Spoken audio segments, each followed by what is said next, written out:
What's going on, Chiefs fans? Before we get into today's video, I want to know who is excited for the Chiefs opening game against the Lions tomorrow.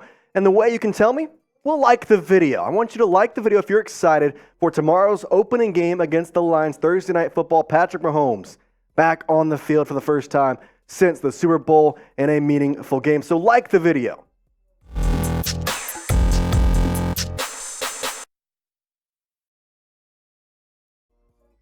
What's going on, Chiefs fans? My name is Jace Andrews, and on today's show, we got a packed itinerary for you. The first thing we're going to do is preview the Chiefs versus the Lions, and then we're going to go through the injury report that was released before the game on Thursday. And then following that, I'm going to give you my 5 keys to victory for the Chiefs to beat the Lions on Thursday night, along with my score prediction for the Chiefs versus the Lions. All that coming right here on the Chiefs Report. All right, let's dive right into it. The first thing on the agenda, the Chiefs take on the Lions to open up the 2023 NFL season on Thursday Night Football.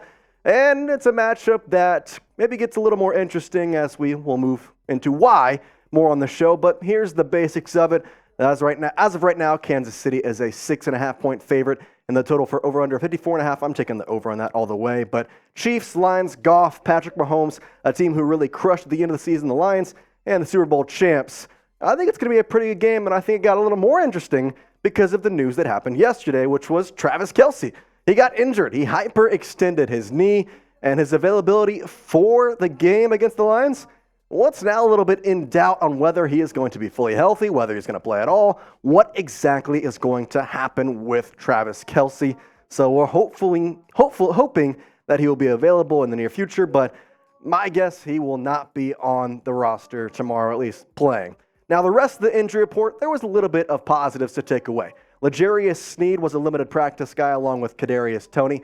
Both of those were limited on Monday as well, so not too surprised there. But the good news, Tershawn Wharton and Richie James, who were both limited in practice on Monday, now have been full participants in practice. So happy to see that and excited for them to hopefully be really good contributors to the Chiefs' defense and offense in tomorrow's game. So again, Sneed and Toney limited again, but the good news is that was kind of expected. The hope, or at least the ideal scenario that Andy Reid mentioned, was that you're going to have Sneed, you're going to have Toney be limited in practice, but be ready for game time on Thursday night. So not a surprise there. The hope is, again, they can get going, they can get rolling, and just kind of feel the flow of the game so that Thursday they can kind of just jump in and go. All right, let's dive in now to my 5 keys to victory. And the first one I'm going to talk about is the defensive line and how it needs to step up because, well, without Chris Jones, this defensive line has a little bit more of an intake, so to say, on what they need to do. And to be honest, with this defensive line and the way things have gone, we're a day away now. There's no way Jones is going to play on Thursday. So the defensive line you just saw there, those are going to be the starting guys for tomorrow's game. Those are going to be the guys you're going to see every single down. And again, just so we can see it, the stats from last year, they're pretty obvious that he is going to be a guy who will be missed. It's going to be very obvious. In the first quarter, you're going to see why Chris Jones meant so much to this Chiefs squad. But I think that this defensive line is going to settle in, and it's going to be okay. So my question to you, well, with Jones out, who do you think or who are you watching to step up on the defensive line? I want you to get in the comments. Let me know because, there's a couple of guys that you could go with on who's to step up. You got the trade for Neil Farrell.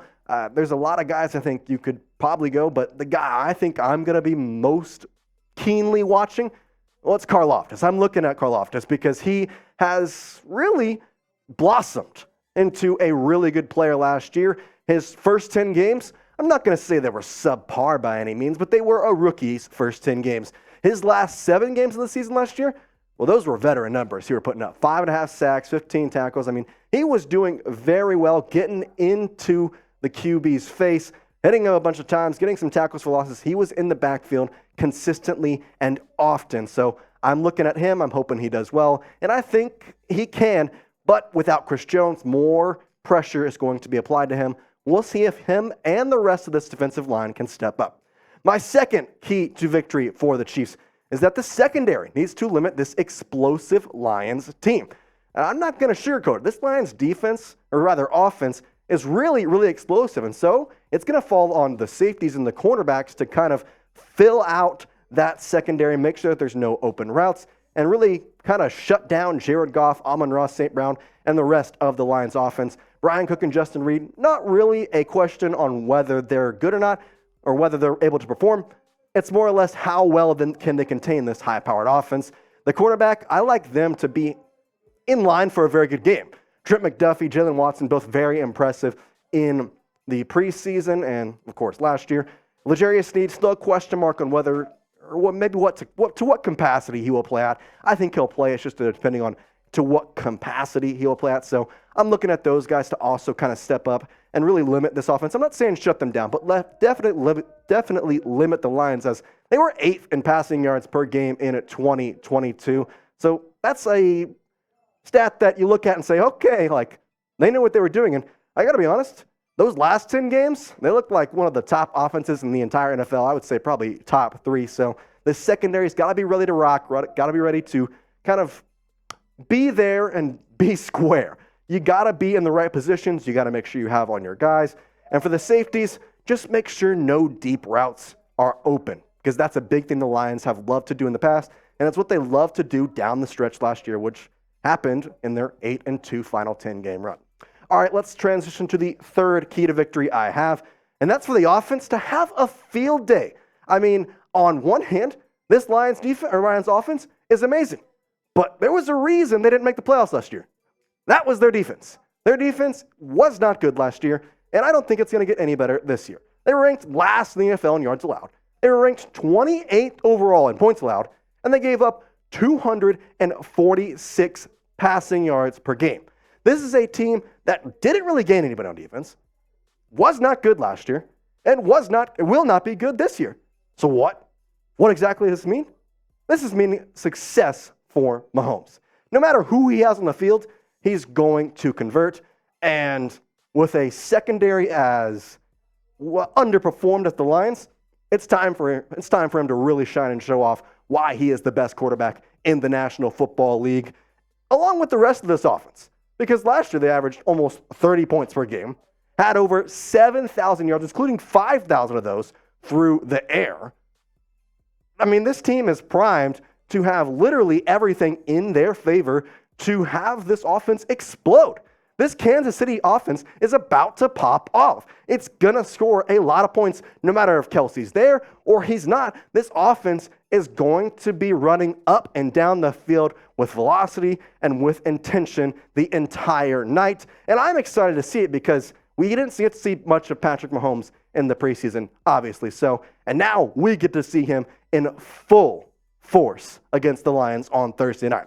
So with that being said, how many yards do you think the Chiefs will get against Detroit? Because I'm going to be honest, I'm thinking this team's going up for around the 400 range. At some, I almost think that's a minimum amount because it seems like a lot, but goodness, this Lions defense allowed a ton of yards. Now, they were able to kind of keep teams out of the end zone, but I want to know from you, what do you think? How many yards do the Chiefs get against Detroit? Put it in the comments below, because I'm intrigued by it. I'm intrigued to see how many y'all think that the Chiefs and Mahomes are going to get. All right, the fourth key to victory is confidence in everyone on the field. That doesn't mean just Patrick Mahomes and his offense. That means Sky Moore, Kadarius Toney in themselves, and Justin Ross in himself, and George Karlaftis in himself. And this team has showed time and time again, they are confident in themselves. They had talked about, again, it's not necessarily the Chris Jones situation, but George Karlaftis was asked about, hey, what's up with Chris Jones? What are you going to do without him? He said it's the next man up mentality, and that's how it is through the entire team. Everybody knows whoever's on the field, they're going to perform, and everybody has faith that it's going to happen. The last thing that I have, the fifth key, it's pretty obvious. Just let Mahomes be Mahomes. It's pretty simple at this point. Mahomes is always clutch. And if this game gets down to the wire, well, I have faith that Patrick is going to come out and work some Mahomes magic, and the game will be in the Chiefs' hands, especially at home at Arrowhead. There's no chance that if this game is close, it's going the Lions' direction. You just got to let Mahomes work out there. Let him perform well. Overall, I think those 5 keys are the biggest thing. But again, Mahomes has got to just go out there and play his game. You got to let him go out there. Andy Reid knows it. Just let him go. Let him have fun. And let him be able to just kind of free flow with the offense. All right.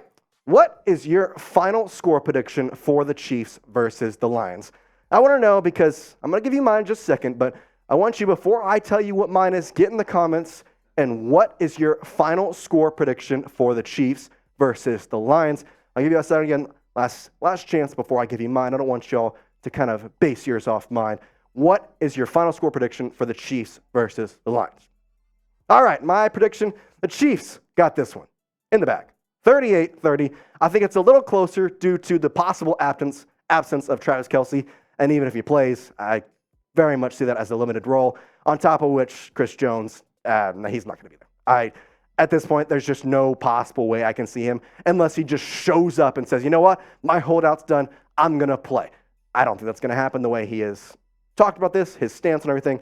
It's just not going to go. So I've got 38-30 again. Put your score in the comments. All right, before I leave you, I want you to let you know, like the video, support the channel, as we got videos coming out here for every single day. And with the season now ramping up, I mean, we're a day away. You want to be subscribed to the Chiefs Report. You want to be a part of the Chiefs Report kingdom, the Chiefs Report family. And if you want to go the extra mile, maybe click that notification button as well so that you never miss a video. We'll see you tomorrow.